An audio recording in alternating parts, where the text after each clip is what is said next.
কানাডায় এখন উৎসবের আমেজ। ব্রিটিশ রাজা চার্লস ও রানী ক্যামিলা দেশটি সফর করছেন। নতুন প্রধানমন্ত্রী মার্ক কার্নির নেতৃত্বে হাউস অব কমন্সে ভাষণ দেবেন রাজা চার্লস। এতে উচ্ছ্বসিত ব্রিটিশ অভিবাসী সহ বাংলাদেশিরাও। কানাডা থেকে লায়লা নুসরাতের তথ্যচিত্রে ডেস্ক রিপোর্ট। কানাডার মার্ক কার্নির নতুন সরকারের সংসদে মঙ্গলবার ২৭ মে কানাডার পার্লামেন্ট হাউস অব কমন্সে স্পিচ ফ্রম দ্য থ্রোন পাঠ করবেন রাজা চার্লস। ভাষণে কানাডার স্বাধীনতার সুরক্ষা এবং যুক্তরাষ্ট্রের কানাডা অধিগ্রহণের দাবি প্রত্যাখ্যানের বার্তা থাকবে বলে মনে করা হচ্ছে। প্রায় ৫০ বছরের মধ্যে এটিই কোনো ব্রিটিশ রাজার ভাষণ। সর্বশেষ এমন ভাষণ দেওয়া হয়েছিল ১৯৭৭ সালে রানী দ্বিতীয় এলিজাবেথের সময়ে।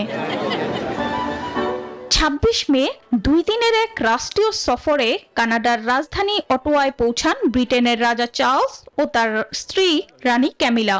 বিমানবন্দরে তাদের অভ্যর্থনা জানান প্রধানমন্ত্রী মার্ক কার্নি ও গভর্নর জেনারেল মেরি সাইমন।